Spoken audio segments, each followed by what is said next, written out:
ॐ सहना भवतु सहनौ भुनक्तु सह वीर्यङ्करवावहै तेजस्विनावधीतमस्तु मा विद्विषावहै। ॐ शान्ति शान्ति शान्तिः।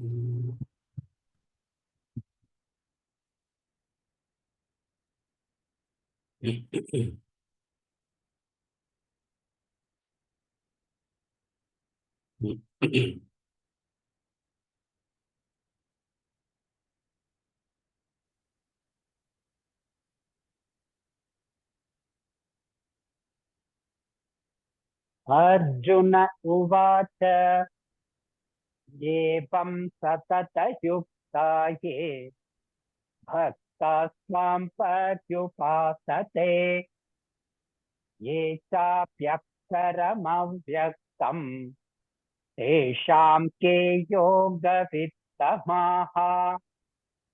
श्रीभगवानुवाच मय्यावेश्य ये मां नित्ययुक्ता उपासते श्रद्धया परयोपेताः ते मे युक्ततमा मताः।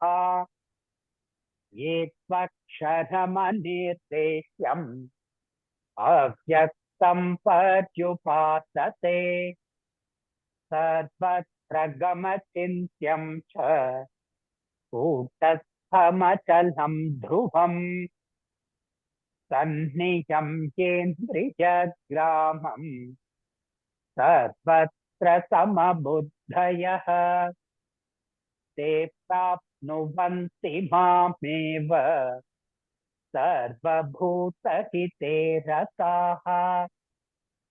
क्लेशोऽधिकतरस्तेषाम् अव्यक्तासक्तचेतसाम् अव्यक्ता हि गतिर्दुःखम् देहवद्भिरवाप्यते। ये तु सर्वाणि कर्माणि मयि सन्न्यस्य मत्पराः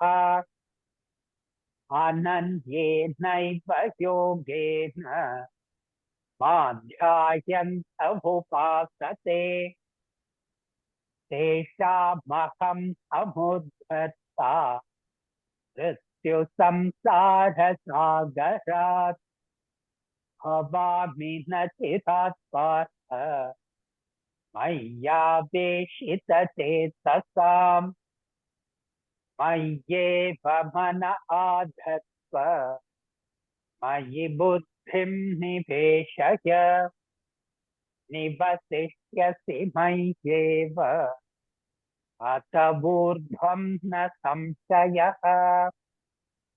अथ चित्तं समाधातुं न शक्नोषि मयि स्थिरम् अभ्यासयोगेन ततः मामिच्छाप्तुं धनञ्जय अभ्यासेऽप्यसमर्थोऽसि मत्कर्म परमो भव मदर्थमपि कर्माणि कुर्वन् सिद्धिमवाप्स्यसि।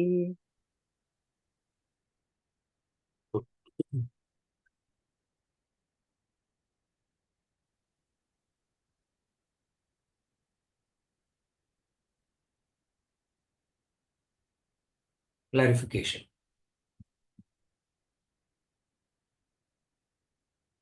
First clarification. You said Swabhava changes upon death because in a lifetime you don't go from being an engineer to doctor to lawyer. You also said that society predominantly has Mishram nature, which means mixed Swabhava. What is the remedy? How to handle mixed Swabhava if there is no fixed one Swabhava only in order to do Nitya Nemitika Karma in the Swabhava field of activity, dedicating it to God. Now,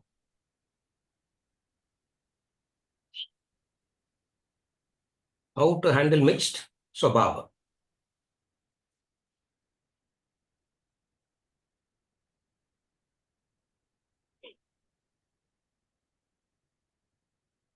In this series of lectures, we never spoke about mixed swabhava. I only said swabhava. The mixed swabhava is spoken in some other context. It was not spoken here.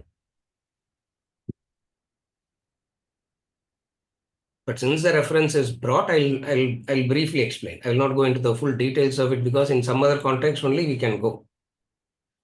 Human beings are born with a nature, swabhava. Is swabhava the guna based or swabhava karma based? The problem that we all have in understanding swabhava is we don't understand it as guna based. We understand it as karma based.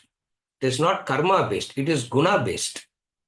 You have a proportion of guna. All human beings has a proportion of guna, sattva, rajas, and tamas. In the sense, everybody is a mixture. In that sense, everybody is a mixture. Now,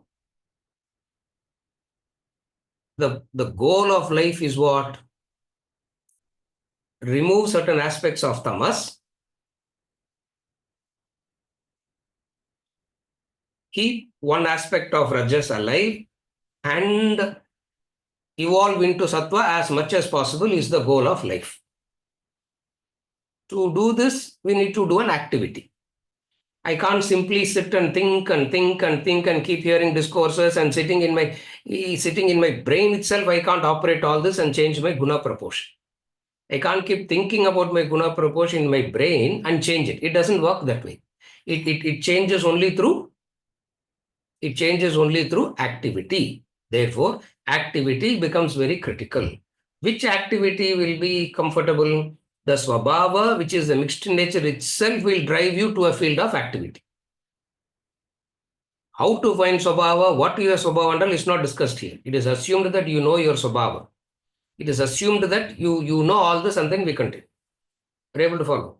Therefore, your swabhava itself drives you to a field of activity. That field of activity is for what?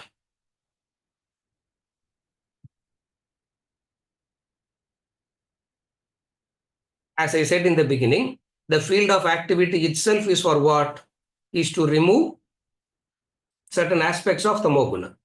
What aspect of tamoguna that you should remove? There are two aspects to tamoguna. One is heedlessness, irresponsibility. Another is sleep, rest. When you say transcend tamoguna, will you stop sleeping? Will you stop resting? Will you stop sleeping? Because tamoguna is a sleep. Allah says sleep. It is sleep. It is heedlessness. Now, what aspect of tamoguna you must get rid of? You can't get rid of sleep. You must only you should only ensure that you don't sleep in. You sleep in appropriate place. You don't sleep. You know where to sleep, where not to sleep. That's all. To that extent only you can handle tamoguna. You can't change that tamoguna. Now, that sleep aspect of tamoguna is dealt with rightly. Heedlessness aspect of tamoguna is eliminated completely. Therefore, in my activity, I find out where all I am heedless, where all I am irresponsible. I keep on eliminating that. Are you able to follow? That's how you deal with the tamoguna. Now, what is rajoguna? Rajoguna is activity, agitated activity. Therefore, in rajoguna, I take care of the worries and anxieties and agitations and continue the activity. What is sattva guna? Clarity. We're not talking about that. Now, having given this as an example, a human being tries to evolve. Now, when you evolve, the guna proportion keeps changing. When the guna proportion keeps changing, your activity will not change. In that activity itself, you will become more and more sattvic. And I also said, in the 14th chapter, we will do the grid, we will do the various proportions. When you go to sattva, rajas, tamas, we are going to do all that in detail. How? Because of your change in swabhava, activity need not be changed. Like, for example, a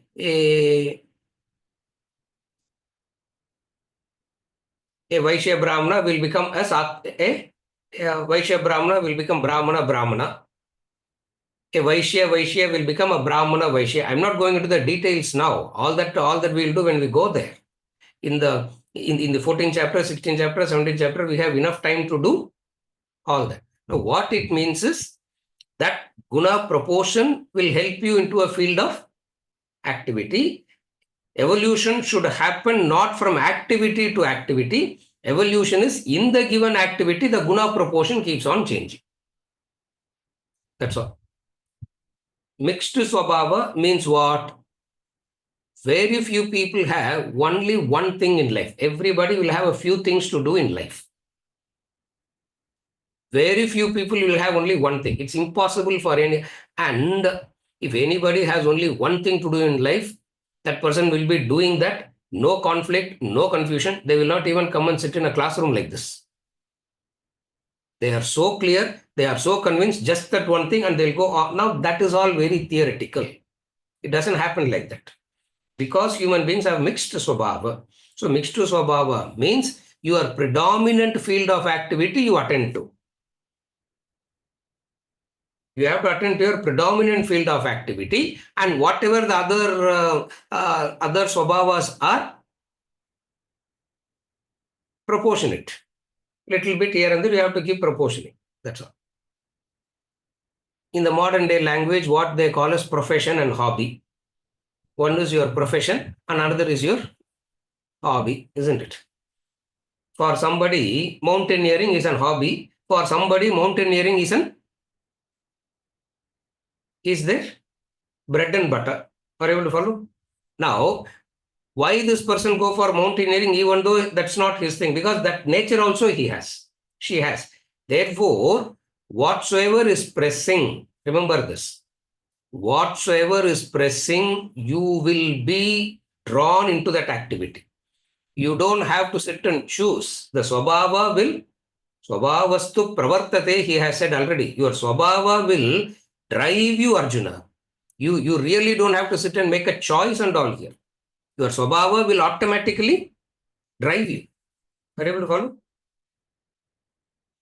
In whatever swabhava that is driving you, automatically doesn't mean you will be efficient, you will be proficient, you will be sattvic, extraordinary. Still tamoguna, rajoguna will be there also.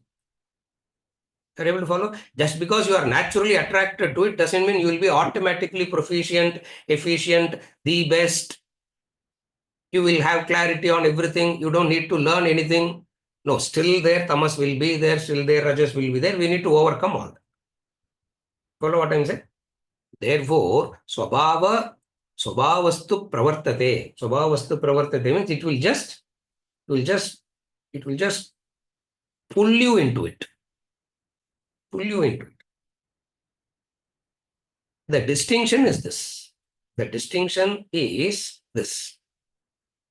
When I'm being pulled into something, am I being pulled because of a superficial attraction that I read something or I hear something and I just want to do it? Or is it my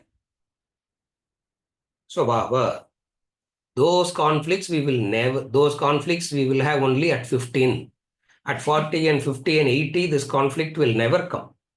Why? Because we are all into some activity already. Yeah. That's why a person need not come and ask, what is my swabhava at 70? Because he has already done 50 years of activity. How did he do that? That's the swabhava. This problem comes only at the age of 10 and 15 and 20 only this problem comes. And in this classroom, we will never have the problem of having to find a swabhava. Why? Because all of us are already into activity. Am I into the right activity? Am I doing the right activity? Should I consider changing?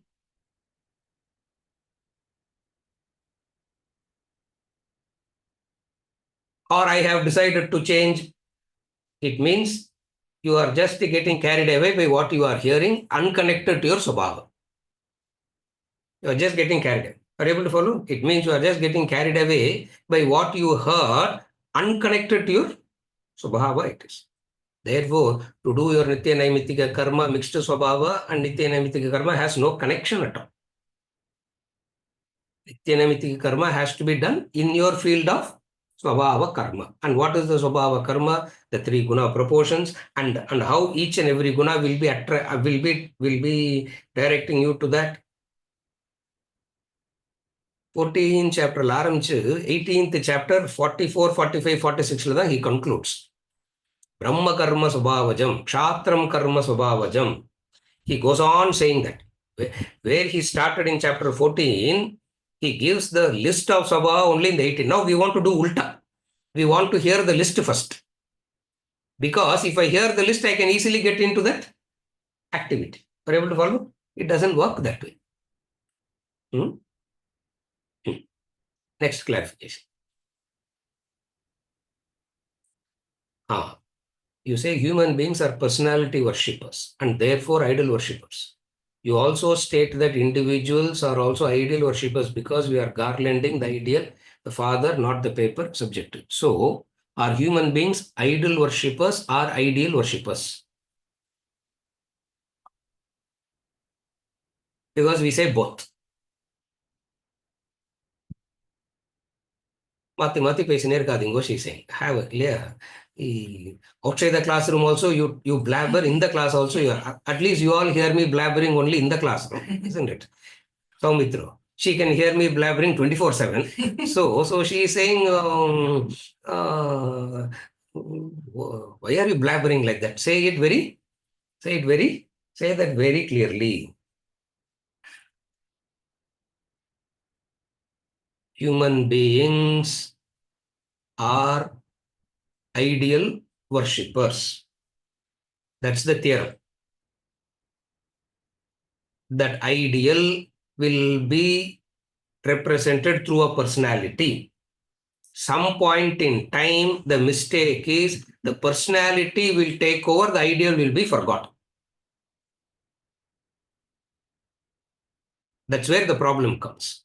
All human beings are ideal worshippers. Nobody is idol worshipper. Nobody worships an idol for the sake of the idol. They worship it because it is so. They worship it only because it is so meaningful to them. It is so helpful to them. Then only they are worshipping it.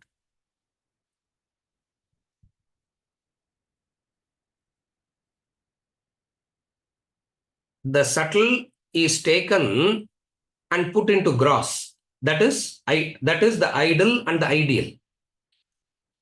Understand the science behind the symbolism. Idols are symbolism. What is the science of symbolism? And one of the important aspects of Bhakti Yoga is to understand the science of symbolism. What is symbolism? The subtle is taken and put into gross. Like,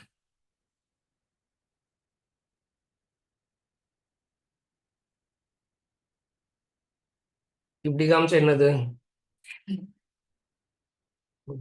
was seeing yesterday when I was I was going for the morning walk. I was seeing yesterday two kids sitting in there. The father is taking them to school.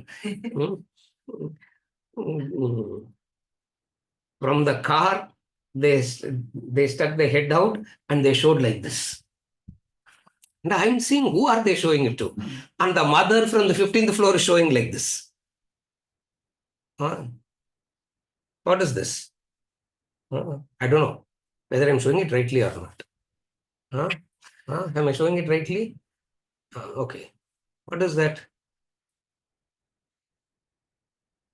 The love is shown in that symbolism.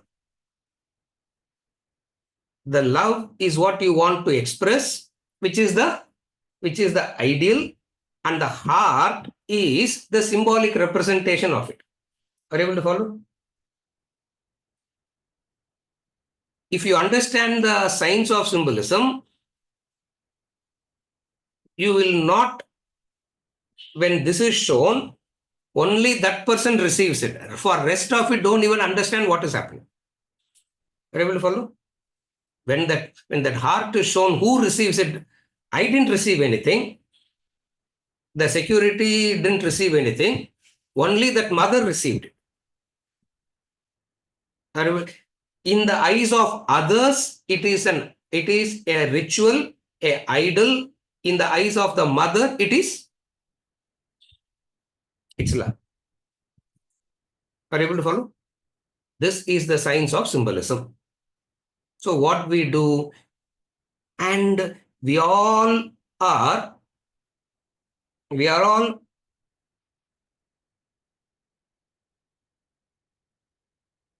we cannot invoke our relationship without symbols. We cannot have a relationship without these symbols, isn't it? Namaste. When we see people, we do namaste. What is that namaste? Some will shake hand, some will do namaste, some will hug, some will rub their nose also, isn't it? Some rubs their nose also. Now, all these acts are representing only one thing. What is the ideal here? What is the ideal here? I want to say that you are welcomed. I want to convey that you are welcomed. How do I convey that? One way is to say you are welcome. And when you say you are welcome, words doesn't really, you say it, you are not that satisfied saying that. So you invent a symbol, and through the symbol you convey that you feel that you have communicated is much better. In fact, that's the art, that's where the idol and the ideal comes in. Now, what is the ideal? I want to respect you is the ideal. I have respects for you. I look up to you. That's the ideal. How do we say that?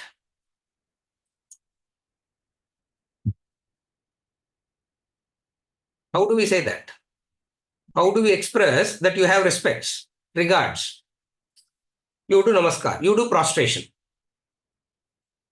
Somebody will come and say, how ugly is this? Why should one human being fall at the feet of another human being? All human beings are equal. This is how hierarchy comes. This is how this will come. This is how that will come. The whole act can be the whole act can be seen from different angle. But for the person who's prostrating, what is he prostrating? That's the way the respect, the regard, the reverence is expressed. Are you able to follow? Either we can follow the existing idols or we can create a new idol. Doesn't make any difference. Either we can follow the existing idols or we can create a new idol.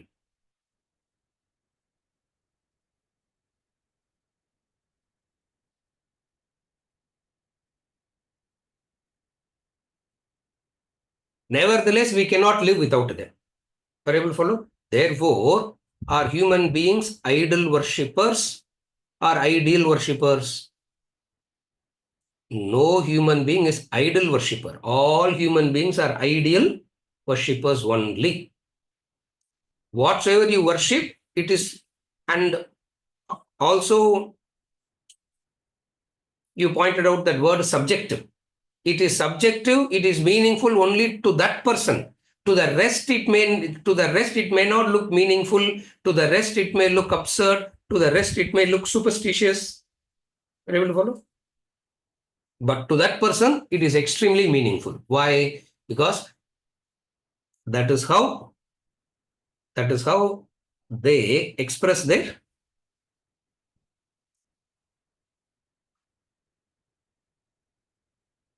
you have an emotion, you have feeling. How do you express it? That expression becomes an action. And that action is meaningful only to that person. It will not be meaningful to the rest. It will be meaningful only to that person. In the eyes of others, it will not be meaningful at all. Are you able to follow? Therefore, are human beings idol worshippers or ideal worshippers? There is no such thing called idol worshipping subjectively. If you don't have that emotion, to you it may look like a gross, mechanical, ritualistic idol worship. Are you able to follow? Therefore, all human beings are ideal worshippers. Subjectively, it means it is meaningful only to that person and not to the rest. Are you able to follow? Next question. What are the attributes of Saguna Brahman? What are the attributes of Saguna Brahman? Wait for it. We are coming into it. We just introduced a few words. We are going to describe everything in detail. So,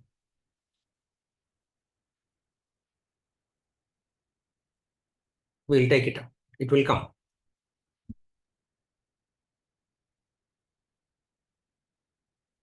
அவ்வளவுதானா?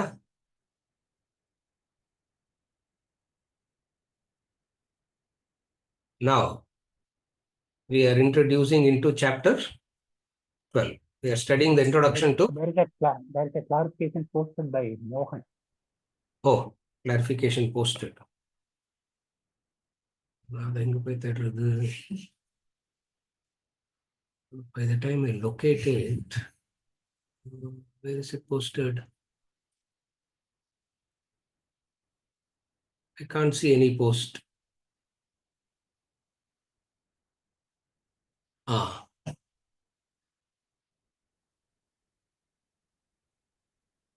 Correct.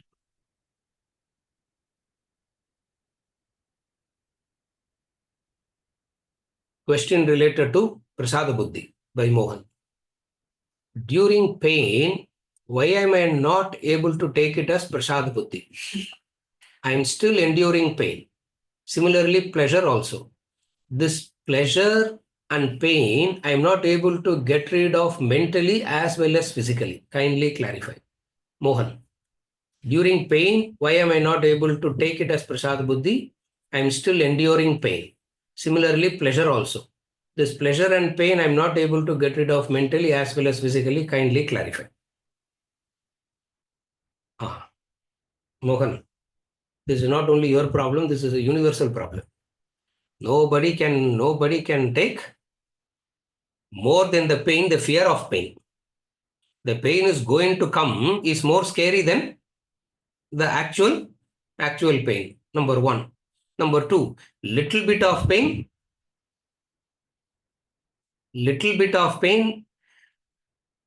magnified so much that as though you are going to die the next moment. Magnify it so much also. Why are we not able to take pain as Prasada Buddhi? You cannot take pain as Prasada Buddhi. You have to take pleasure and pain as Prasad. Both must be taken as Prasad. First thing. You can't say only pain is Prasad and pleasure is my effort. I deserve it. You don't say that. You say pleasure and pain are both Prasad Buddhi.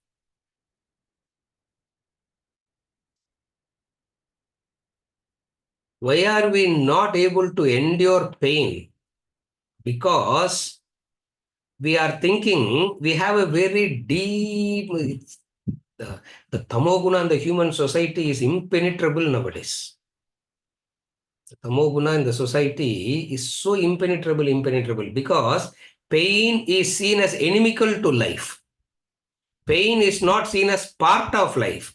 Pain is seen as enemy to life and it has to be eliminated. Enemy means what? Enemy, na, what will you want to do to an enemy? Pain is an enemy. Therefore, what should you do to an enemy? What will be your attitude towards an enemy? You are so careful that he should never come anywhere near you, isn't it? You are so careful that nowhere he should come anywhere near you, whether you like it or not, because that being part of life, it will keep coming. Therefore, the fundamental problem today is pain is seen as inimical to life, not realizing pain and pleasure is part of life.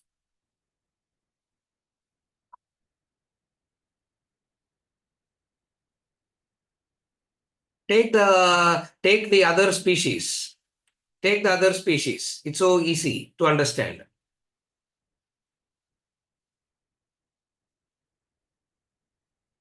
The lion will go through the pain of hunger. It will want to hunt, but it will not cry, moan, sit in depression. When it is hungry, it will want to hunt, but it will not cry, it will not moan, it will not suffer. Are you able to follow? At least to that extent, they are far more mature than human beings look like.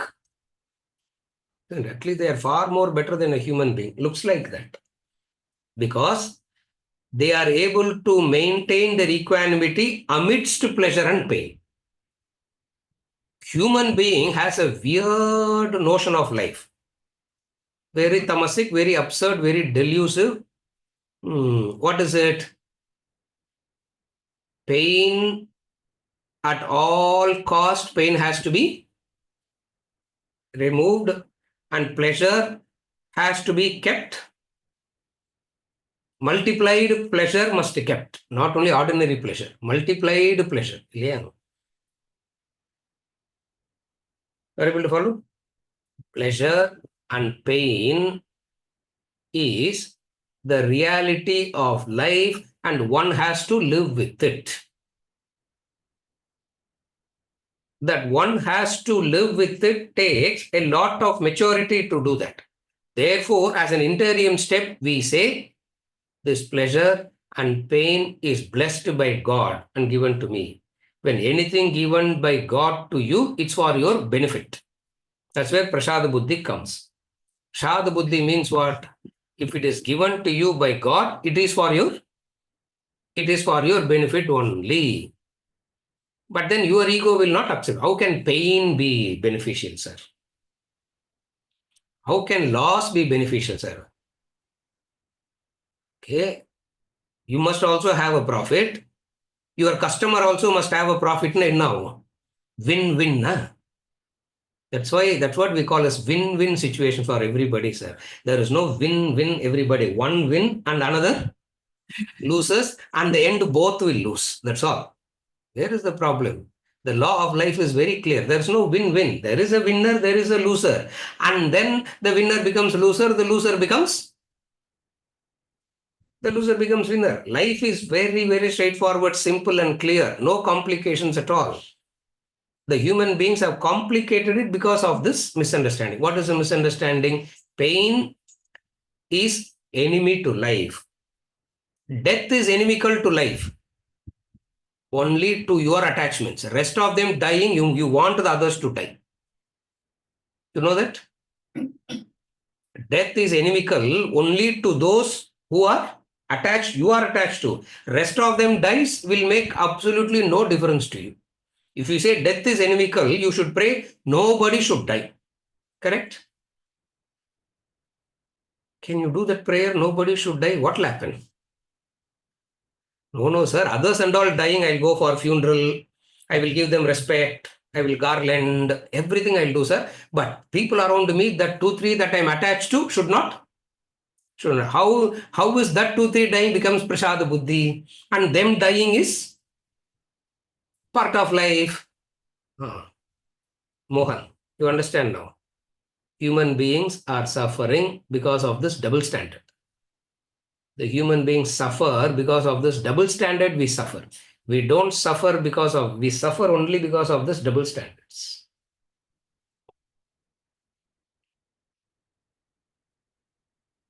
Therefore, the solution is what? Understanding the fact. What is the fact? Pleasure and pain are Mahatra Sparshasthu Kaunteya Sitoshna Sukhadukkadaha Agamapayino Agamapayinaha Anityaha Tam Titikshasva Bharata. Verse number 14, chapter 2. Sparsha, Arjuna. The moment you are awake, senses will contact. The sense contacts will produce pleasure and pain. Where is the problem? The only solution is what? Go into a coma. What is the other solution? Simply go into a coma. There is no pleasure. There is no pain. No, sir. Pleasure must be there. Pain should not be there. Creation is not like that. Creation is pleasure and matra sparshastu kaunteya. Kaunteya, as soon as you wake up, senses wake up. And when the senses wake up, it will keep gathering data. It will keep gathering information. It will register. Some registrations will be pleasant. Some registrations will be unpleasant. Some will be painful. Some will be pleasurable. Nevertheless, both you must experience. And why worry about the inevitable? The dumbest thing in human being is to worrying about the inevitable. What will be the result we can never know, but we will worry about the result so much. You know that? There is going to be a result, but we will never know what it is going to be. But we will sit and worry about it so much. Not, though it is very clear that you don't know, why do you worry about it then? Are you able to follow? Right through in every aspect of life, the human being's problem is worrying about the inevitable. Prasada Buddhi comes and tells you one thing. What? Prasada Buddhi comes and tells you what? Thank God you are experiencing the pleasure and pain. Thank God, God has kept this pleasure and pain. At least you realize that you are alert, alive. Illanna coma da. Pleasure and pain it tells you that you are still alive. You are still reacting to something. You can do something. No pleasure, no pain. Na eppadi irukum? Yeah. Jadamma irukkalam. You understand jadam, no? You can be a jada. Either you can be a jadam or you can go into coma. No, sir. All the beautiful, wonderful things of life. I don't know what all the wonderful things of life is there. Everything in life is wonderful. Vishwarupa has already taught us that. What is the problem? Oh no, sir. But then people have their own wonderful things of life. What is the wonderful things of life? Young skin is beautiful. Wrinkled skin is ugly. Yeah. With the teeth is beautiful. Without the teeth is அது பொக்க வாய் sir நல்லாவே இருக்காது, isn't it? That is ugly it will be. In every facet of life we have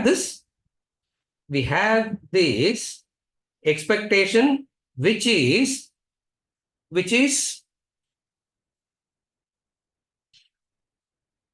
delusory. Unreasonable கூட சொல்லக்கூடாது. Don't you even say it is unreasonable. Say it as delusory, deluded. In the deluded state, the human mind has an expectation. What is that expectation? Pleasure must be there, pain should not be there. So Prasada Buddhi comes and tells you what? At least Prasada Buddhi tells you, thank God, pleasure and pain are there, that you know that you are alive. You know, there are some people who have a condition, medical conditions, where they will get cut and they will not know that they are cut. They will just bleed to death because they just don't know it. Oh, wow, how wonderful it will be, no? You will get cut and you will not feel the pain also, and you will bleed. Is that a beneficial thing? When you get cut, you should be able to feel it. No, it means that that feeling of pain is prasadam for you, so that you can do some remedial action. Where is the problem? Are you able to follow? The pain isn't there. Yeah. there is another boy. He's uh, in our family only.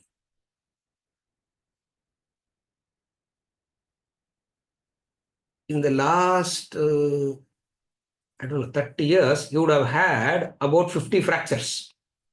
That boy, isn't it? That boy had about 50 fractures. In 30 years, he would have had 50 fractures, and he will not know that he's fractured. Oh, would you call it as a wonderful state, or would you call it as a condition that has to be fixed? Imagine you getting fractured and you are having no pain. Huh?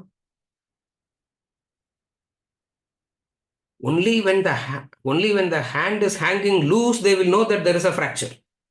They have to go and fix it and come back. Now, is it? Would you say what a wonderful state to be in? Would you say that? Why? Because pain is a blessedness of life. That is prasada buddhi. Are you able to follow? Pain is blessedness of life.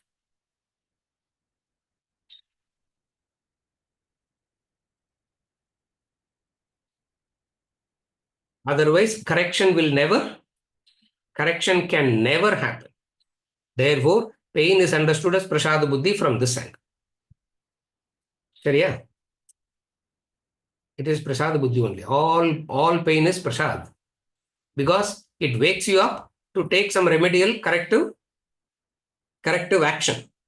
Because life needs the corrective actions. We all need to take some remedial action and we need to grow. Yeah, like why I'm giving this example of these children is to say how difficult it is when the child doesn't feel the pain. Tell you that I am in pain.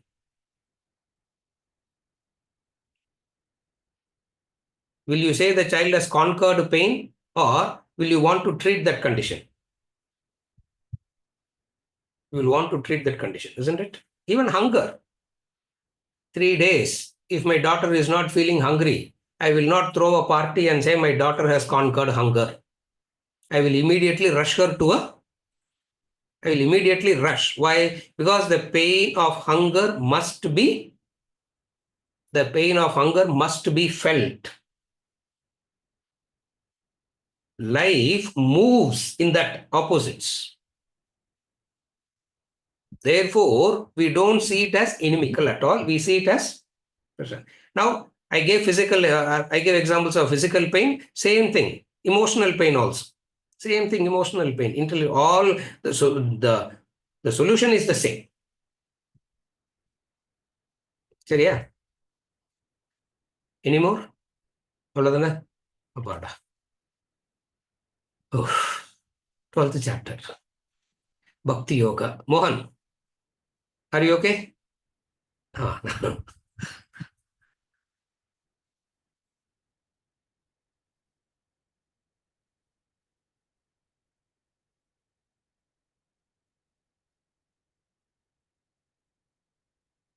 Bhakti has a component of attitude towards fellow beings.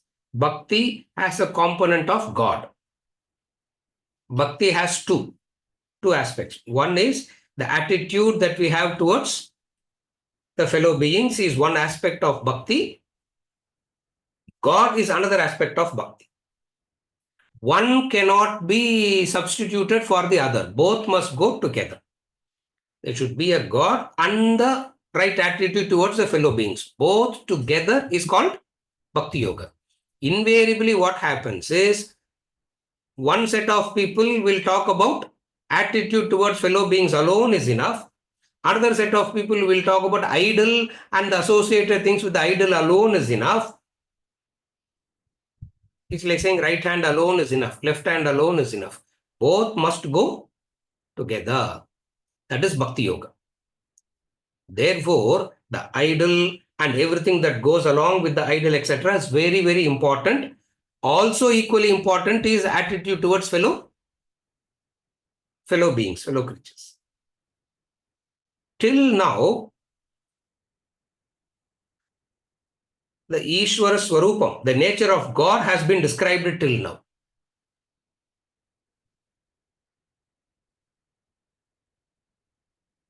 How is the nature of God discussed till now? And quickly summarizing what we have studied about the nature of God from chapter 7 and chapter 9. First, Mama Maya Duratyaya. He says, I am the mixture of para, apara. I am the mixture. God said, I am the mixture. Hmm?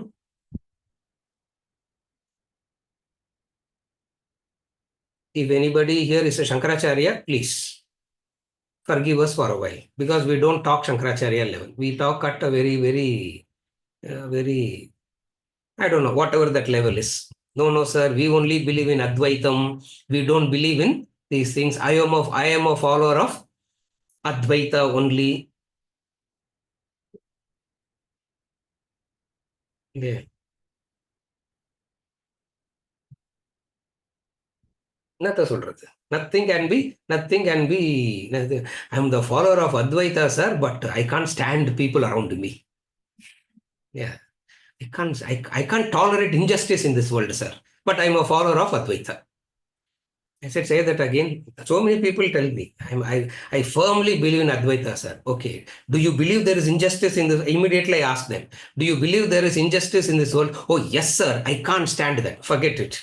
You and Advaita have absolutely no connection. I said, I firmly believe in Advaita. How do you say that, sir? I understand that there is no such thing called injustice at all in this world. Advaita is a different game altogether, and which we are not discussing at all here. So Advaita is not a subject matter of discussion at all. Therefore, Shailesh, Friday group discussion level க்கு என்னால பேச முடியாது. Yeah, I can't discuss like how you all talk in Fridays and the group discussion level, and I will not be able to talk. I will talk at my level only.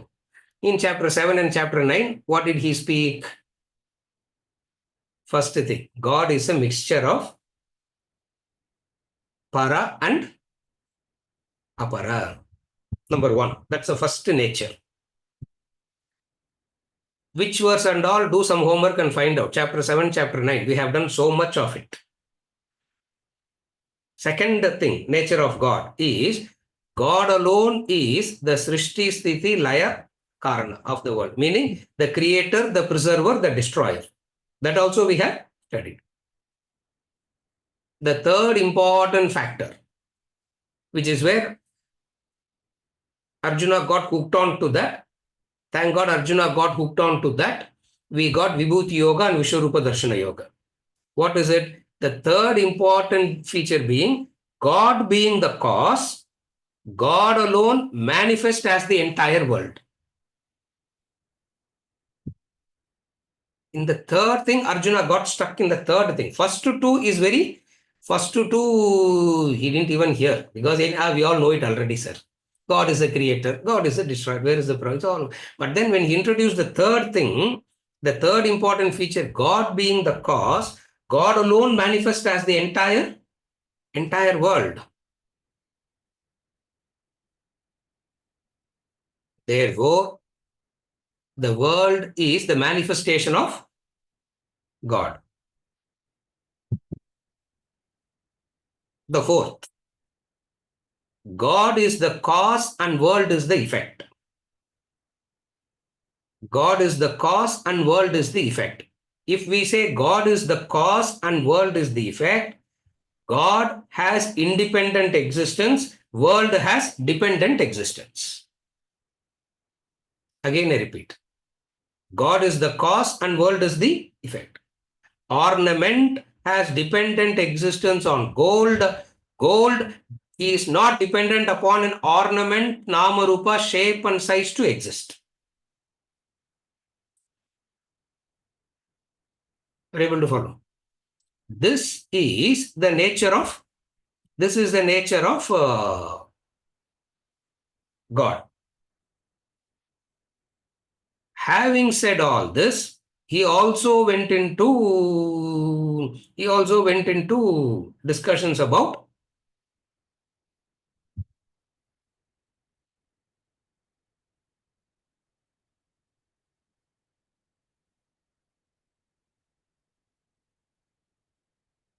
transcending it also. If we had just stopped here, there is no problem. If we had just stopped here, there is no problem. Where he went on to is, in creation, there are two aspects. In creation, there are two aspects. What is that two aspects in creation? One aspect of creation is perishable. Another aspect of creation is imperishable. Again, in creation, there are two parts to creation, the perishable and the imperishable. The perishable means that which is constantly changing.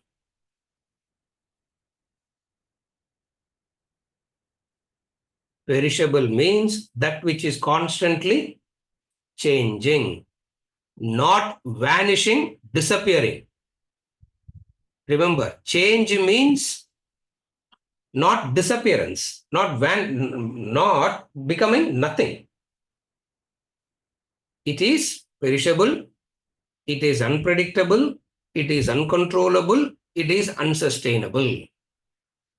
Anything perishable, unpredictable, uncontrollable, unsustainable will cause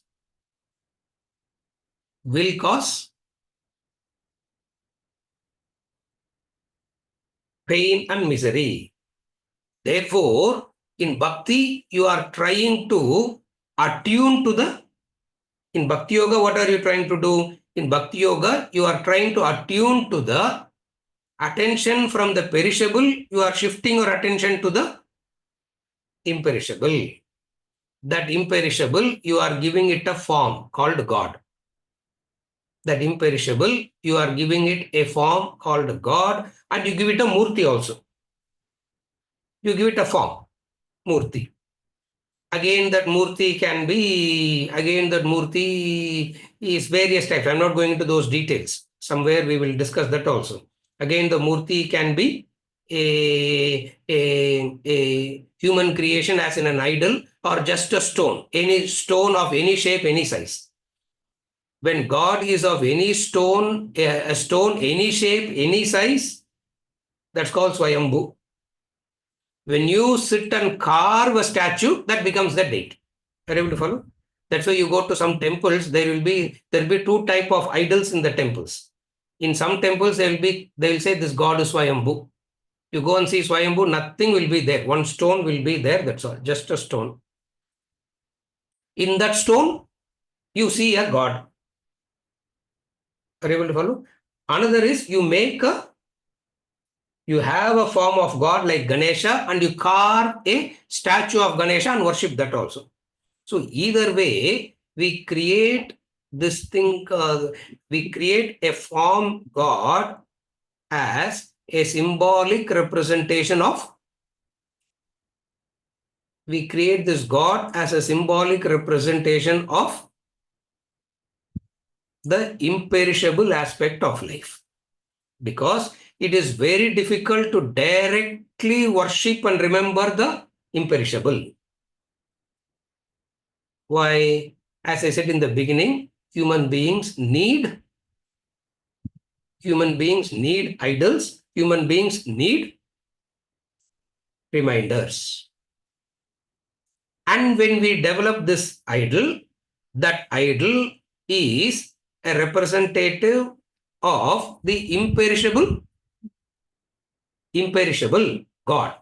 The imperishable aspect of life, which is Brahman, God. Here we use God, Brahman and all very, very synonymously. We'll be using in this, at least in this chapter, I'll be using it very, very,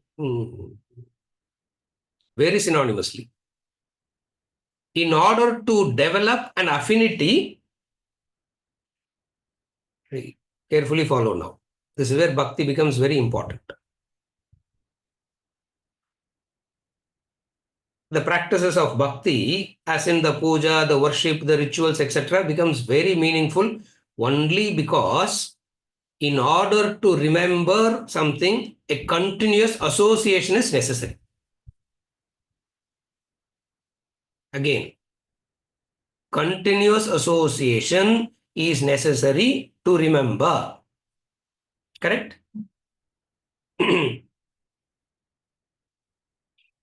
Every day, if I associate, to that extent, my remembrance will be more. Once a week, I associate.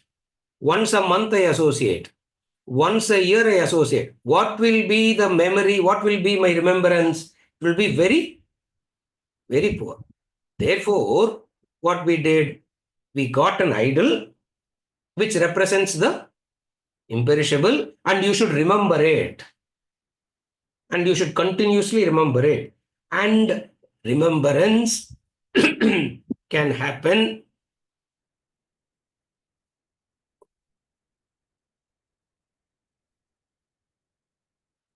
Remembrance can happen when there is a set of activities that goes with it. Are you able to follow what I'm saying? Remembrance is easier when there is a set of regulated activities towards it. That is why there will be a God, and there will be a set of associated activities around that God, which we call as rituals.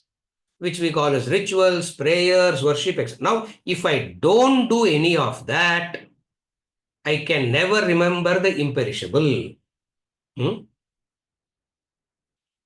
But sir, if I am an intellectual, do I need to do all this?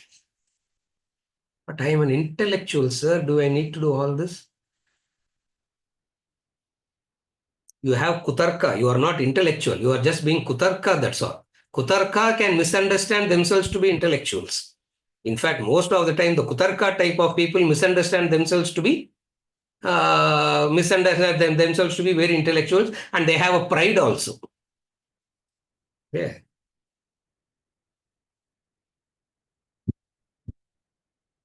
Therefore, it becomes a necessity for everybody to do this. Of what? An idol, a certain associated activities along associated with that idol, so that you can remember the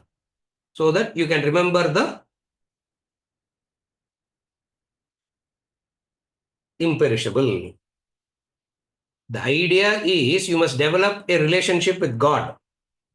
The whole idea of bhakti is what? What to do to develop a relationship with God. That's the whole problem. Then why have a relationship with God at all, sir? Whenever I have a problem, I'll go to God. God will solve my problem. That's all. After that, I come back. Why this relationship with God and all, which is unnecessary?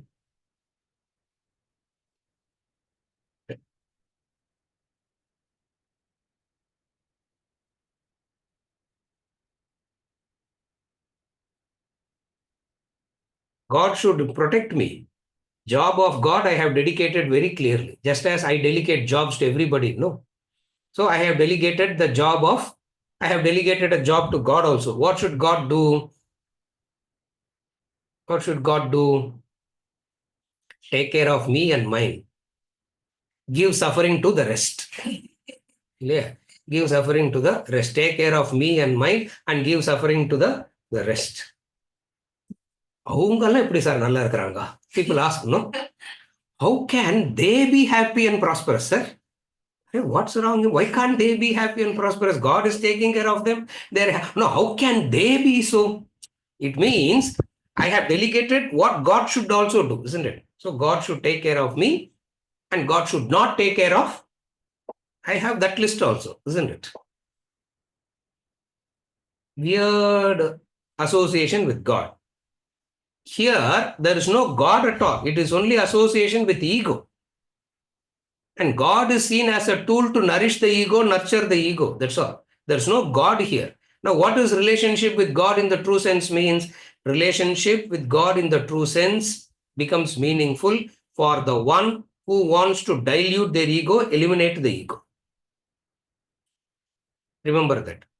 Association with God will become meaningful only to those who wants to dilute their ego, eliminate their ego, get rid of their ego. Now we use God to promote the ego. Now now what do we do? When we use God to promote the ego, now we are in trouble. Are you able to follow? Therefore, a set of activities is essential so that we remember in order to remember, actions are more activity you do, more you will be able to remember. For remembrance is the key. Sir, without all this also, why can't I remember? You cannot. You cannot. Impossible. Example, my child. Just simply sit and say, my child, my child. Let the child be in hunger. Don't do anything. Let the child fall sick. Don't do anything. Just simply sit and say, my child, my child, my child. Affection will come. Association will come. It will not come. For association will come only through. Therefore, a set of activities are kept, which we call as rituals. Therefore, it is very important for a human being to understand what is his nature of God, as in the form, the murti, the Ishtadevata, all that comes in. The Ishtadevata, and then the associated things that goes along with the Ishtadevata.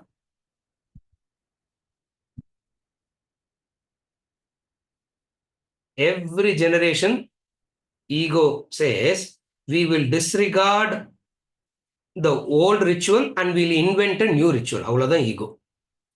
Every generation will come with the ego. What? We will call the old set as irrational, and we will discover a new. Because I have discovered it, it become rational. That's all it is. Ego dhan. At the end of that is just ego. Are you able to follow? If I have discovered it, it is rational. If it has been done by somebody, it becomes irrational. Does it make any sense? Doesn't make any sense at all. Therefore, bhakti, important aspect of bhakti is a murti, a God, and remembering God through that idol.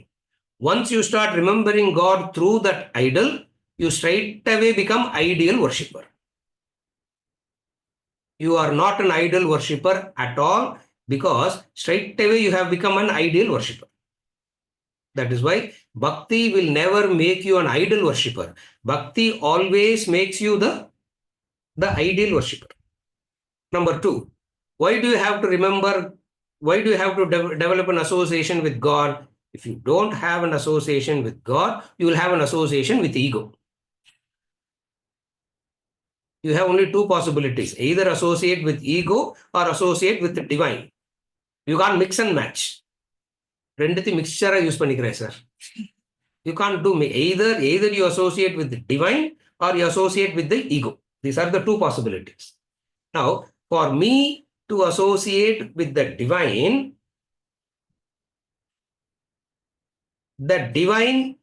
has to be more powerful than my ego. That's why we talk about God as all-powerful, all-knowing, etc. Because my ego is thinking I am all-powerful. No. From this understanding only, you know why God is described like all-powerful, all-knowledge, infinite compassion, compassion towards one and all. All these adjectives of God will become meaningful only when you think from this angle, when you understand it from this angle. What is angle? Your ego is thinking it is all-powerful. Your ego is thinking about everything. And the ego refusing to accept that there can be anybody. There cannot be anybody above you. Always above. I am above. Bhakti, the God, idea of God comes and tells you there is an entity that is above you. The purpose of introducing God through an idol is achieved the moment the ego is bent. The bent ego will never again become erect. Carefully follow. The bent ego will never become erect again, because it has understood the foolishness of being erect.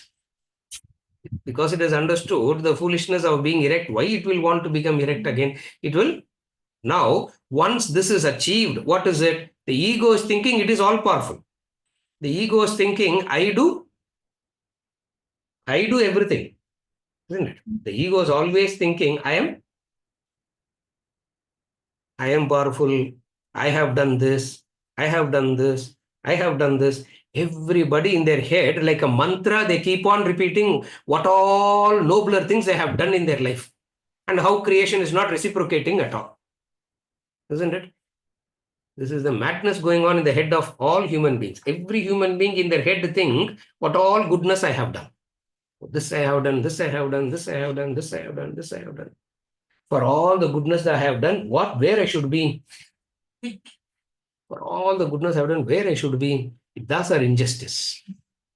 This is the injustice. I do good and good and good and good and good. Only bad. These are all the play of the ego. These are all the play of the ego. Yeah.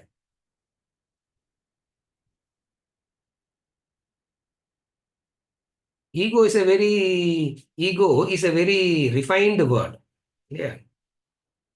English language is a very refined word. I know ego nu solranga. Yeah. Krishna doesn't use refined language. He says moodaha, he says. He says moodaha, pramudaha, vimuda. Adile categories he goes on doing. Yeah. Moodaha, pramudaha, vimudaha. What all adjectives he goes on giving to the moodatma only. Are you able to follow? So, if I have to get out of that, I need to recognize an entity which is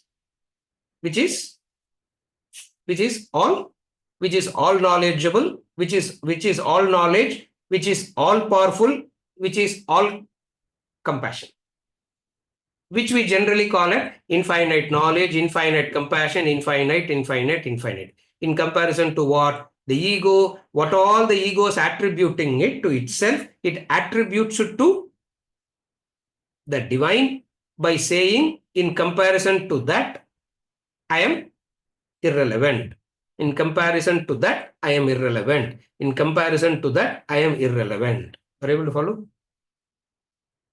If I can't do this even in front of a deity, what intellect will grow? How can intellect grow? If a person can't do all this, how can there be any growth of intellect in the first place? Arrogance only will go on developing. Arrogance and ridiculing and criticism will go on developing. Without bowing down, the ego will become manipulative, wicked. It will think it is above law. It will think it can do anything. That's why in tradition, in Vedas and Vedanta, they say you cannot bypass God. Only arrogance will come. Only ego will come. What is arrogance and ego? Think that they can do.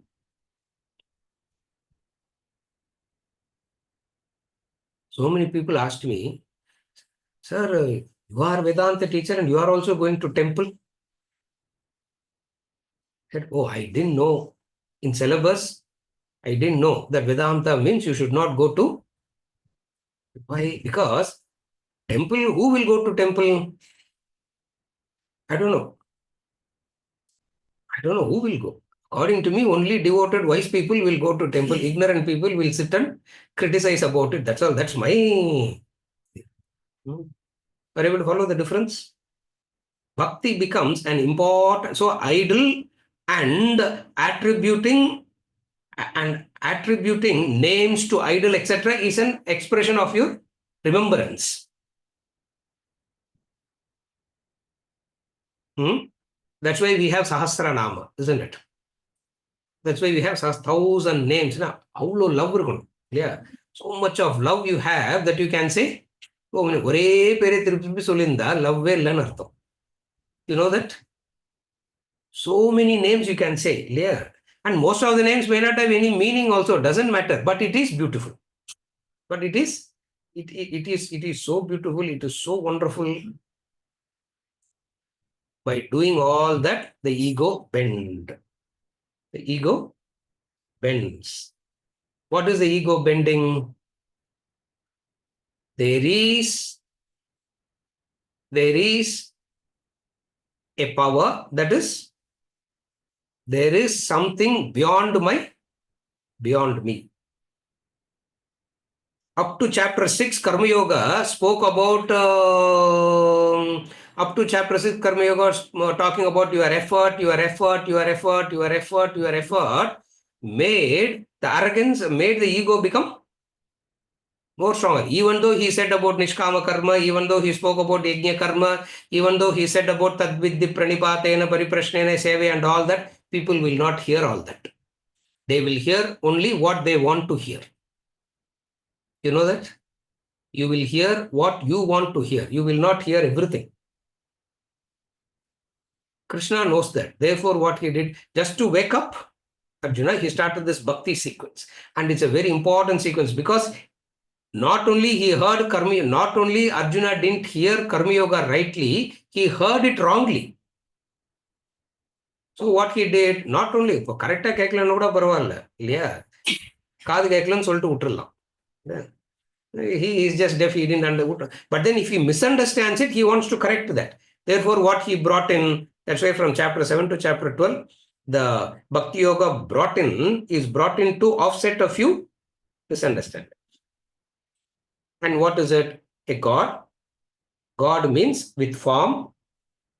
Anything with form will have a name, will have some attributes. Yeah. Anything with form will have a name first. And then the moment a name comes, some attributes will come, and then everything associated will come around. That becomes a beautiful system of, very beautiful system of bhakti. Singing will happen, dancing will happen. Yeah. In the puja they do, Shodasa Upachara.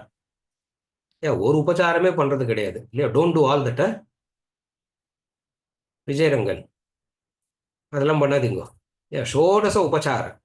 When God comes, yeah, you have to sing, you have to dance. Yeah. Partying, no, party time it is. Shodasa Upacharana, party time nartham. You know that? All the things they do in the party is what is mentioned as the list. என்ன ஈகோக்கு party வைக்கக்கூடாது, காடுக்கு party வைக்கணும். அது பக்தி. That's all. You keep party to the ego, self destruction. You give party to God, it helps you to grow. அவ்வளோதான் difference இல்லையா. ஷோடச உபச்சாரம் இல்லையா. நிருத்யம் தர்ஷயாமி, ஸ்ராவியம் கோஷயாமி அப்படின்னா பாட்டு பாடுறேன் இல்லையா. நிருத்தியம் தர்ஷயாமின்னா டான்ஸ் ஆடி காட்டுறேன். ஐயோ அதெல்லாம் பண்ணாதீங்க வெங்கட், பாட்டே தாங்க முடியல. டான்ஸ்லாம் ஆடினா அவ்வளோதான், we'll get a heart attack இல்லையா. Venkat singing only we are not able to handle. Imagine him dancing also now. ஐயோ yeah, everything goes into that because everything becomes so all your expressions of emotions, you are directing it towards that imperishable. Otherwise, you are directing your emotions towards the perishable, getting beaten up, come back and cry. So therefore, what do? Don't dry up your emotions. Don't get rid of your emotions. Direct it towards the imperishable. Are you able to follow now?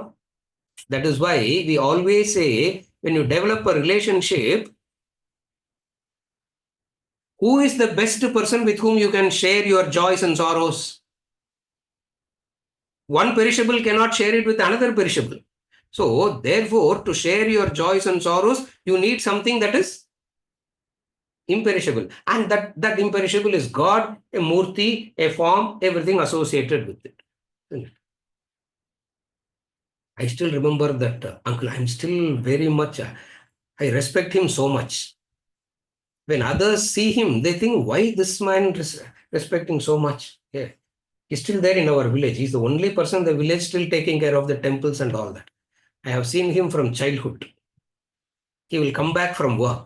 Every night when he comes from work, he will not go to the house directly. He will come to that Ganesha temple. He will stand in front of Ganesha. He will talk to Ganesha for 20 minutes. Report everything. He will report and then he will go home. He's a collector, huh? He's not one. He's a collector. I will wait for him I will love seeing him doing that. I don't know what he will talk, what Ganesha is talking back to him. Even today, I can't understand all that. But God, that man's inner strength, that man's dharmic life, that man's inner strength.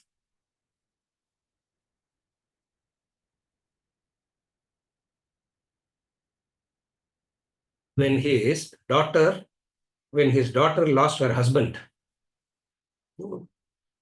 30-year-old daughter got married, just to, I think, small children. The man suddenly died. The calm, the composure, the prasada buddhi with which he took it. Unbelievable it is. And even today, he has no complaints about God. He goes and does everything to that God. He never asked that God, oh, I did so much for you. Why you do this to me? You follow what I'm talking? Yeah.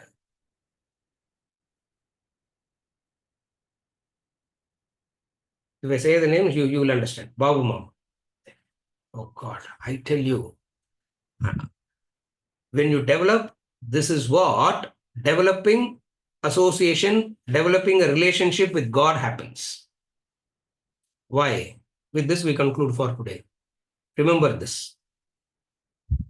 God in a Murti is very much needed because we all need relationship.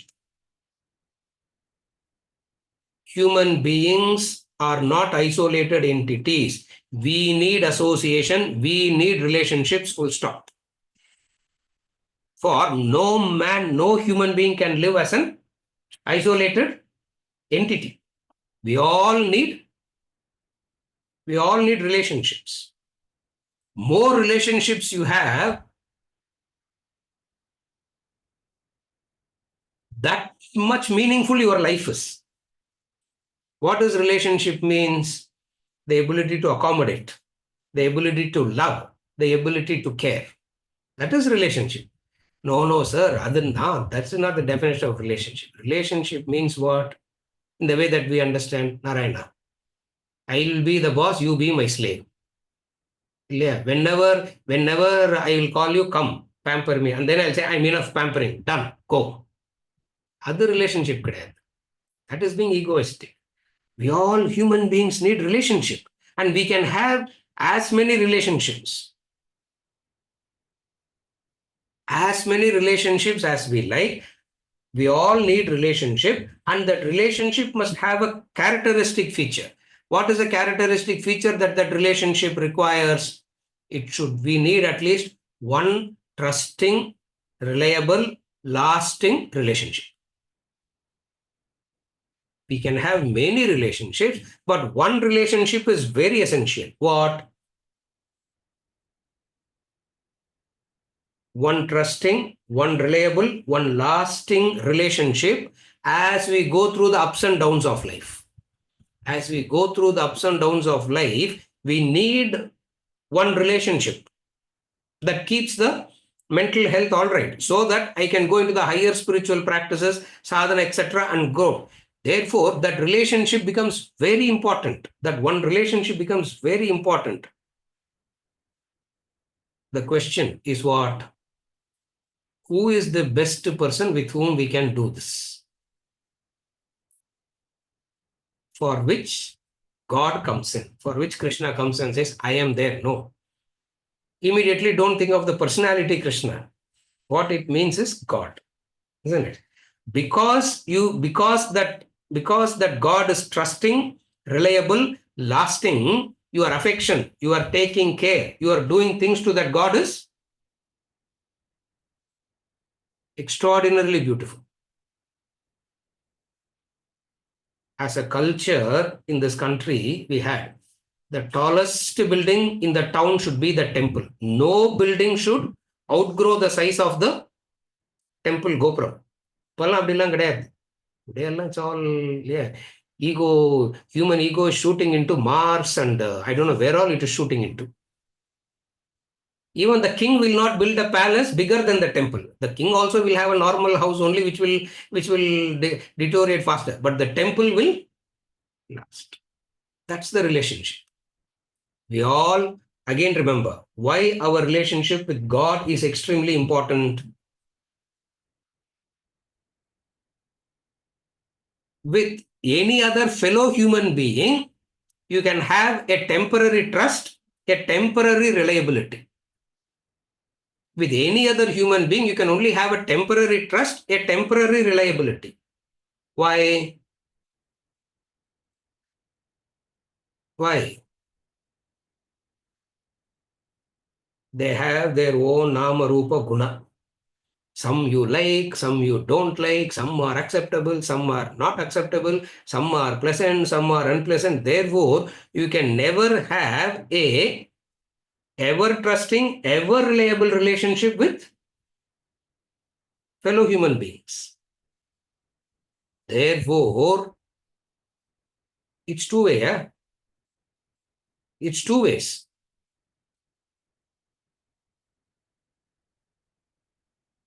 You can't trust anybody 100% all the time. Nobody can trust you also 100% all the time. That's the relationship, that will be the nature of relationship between two human beings. Why? Why? Because when they start exhibiting characteristics which is unpleasant or not acceptable, the trust goes, the reliability goes. Therefore, what we did here, all the Kalyana Guna means all the noble virtues was given to all the noble virtues was given to God, the deity, and they said, this relationship have with God. As you are doing your Nitya Naimitika karma to the fellow human beings, carefully follow. This is how karma bhakti gets integrated. As you are doing your Nitya Naimitika karma to your fellow human beings and doing your whatever you have to do to the fellow beings, all the Panchamaha yajnas, as you are doing all these, develop the everlasting relationship with God. Are you able to follow? We always ask, who is the best person with whom we can share our joys and sorrows? This is a problem at the age of 5. This is the problem at the age of 55 also. Yeah. One of the child came to me. கேட்டுன்னு இருக்காளா தெரியும் கேட்டுன்னு இருக்கால அதனால தான் நான் பேர் சொல்ல மாட்டேன்றேன் இல்லையா I know she sitting there Sakshi she told her parents that she needs an appointment with me. I am like, what do you need an appointment for? She came. She wanted to ask something. Mother and father said, Ranjini said, can I be here? She said, no, it's a private talk. I am like, what private talk that I'm going to have with a 10-year-old? 10-year-old. Who is the best person with whom who's the best person that I can trust? I tell you, it's a problem at 10, it's a problem at 20, it's a problem at 70, it's a problem at 90, because we have never come across anybody with whom we can trust. But we need that, but for mental stability, we need that relationship. Therefore, what they did Bhakti Yoga, what they did in Bhakti, they said, create one. They gave so many idols, so many gods, goddesses God created. Yeah, so many gods, so many goddesses created, and Sahasranama is given to everybody, and an associated set of activities is given as to what they like, what they don't like, what to do, what not to do, everything, and where you can share your joy and sorrow. Because it is an everlasting, trusting relationship where you can share your joy and sorrow, etc. You will be grateful to that also. You will be grateful to that deity. When you are grateful to that God and say, how do I show my gratitude to you? I have taken so much from you. I want to show my gratitude to you. How I can show my gratitude to you is the Bhakta's question to God at that time. Are you able to follow till now? Sequence Purida, Shailesh. To that Bhakta, God says, The best way that you can show your gratitude to me is Adveshta Sarvabhutanam. He starts there. Verse number 12, 13 ஆரம்பிக்க போறாரு. Adveshta, how do you, what is it, having done all this, I want to show my thankfulness to you. What do I do to serve you? What can I do? How can I serve you? Is the question that the Bhakta asks God. For which immediately God will not say,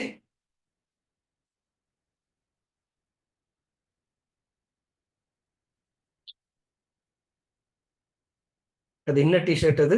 country road டிஷர்ட்டா? Country road T-shirt. Immediately, Adveshta Sarvabhutanam. I'm so grateful for what is done. How do I show my gratitude to you? God will not say, go and bring one more person to me. Kaltal on the say, he will not say. He will not say, build a temple to me. He will not do all that. He will straight away tell you, Adveshta Sarvabhutana is the way that you can show gratitude to me. At that time, all the qualities of bhakta becomes so meaningful, so evolutionary a practice. Are you able to follow the sequence? This is how it works. This is how bhakti must be understood rightly. Then it makes sense. Since we need to express our emotions, rituals, actions expresses our emotions. Flag hoisting is a ritual that gives us an opportunity to show our patriotism. Adveshta Sarvabhutanam is a opportunity to show our gratitude to God. Adveshta Sarvabhutanam is your gratitude to, it's an opportunity to show your gratitude to God. But you think you are doing a favor to the other person. Sir, actually, sir, I can forgive, sir. Actually, I can forgive. Vivekananda says, who are you to forgive? Vivekananda, religious tolerance. He said religion and tolerance won't go together. What is tolerating? Religious tolerance. There is no such thing. But sir, கணேஷாவை பத்தி தப்பு தப்பா ஃபேஸ்புக்ல போஸ்ட் போடுறாங்களே, பிபிலாம் எகுறுதே Rajkumar. Ganesha Patti wrong post they are doing, Rama Patti wrong posting they are doing. Should we not set it right now? And what? Put opposite post against somebody else. I don't know what you all do. But Krishna is saying very clear, what? If you want to be grateful to me, if you want to show your gratitude to me, this is the way. Yo me bhakta sachame priyaha. That's how he is going to say. This person is dear to me. This person is dear to me. This person is dear to me. Who's dear to me? Who doesn't have this dvesha at all? Adveshta Sarvabhutana, Maitra Karuna Evacha, all that he's going to see. This introduction to Bhakti Yoga I wanted to give. Before we move into the actual chapter. With this, from next class, we will start going into the verses. Verse number 1, we will start from next week. So that with this background, we can connect. Whatever I will be discussing in and through every verses, we can be connecting to that, and wherever elaboration is required, we will further elaborate it. We'll continue next week.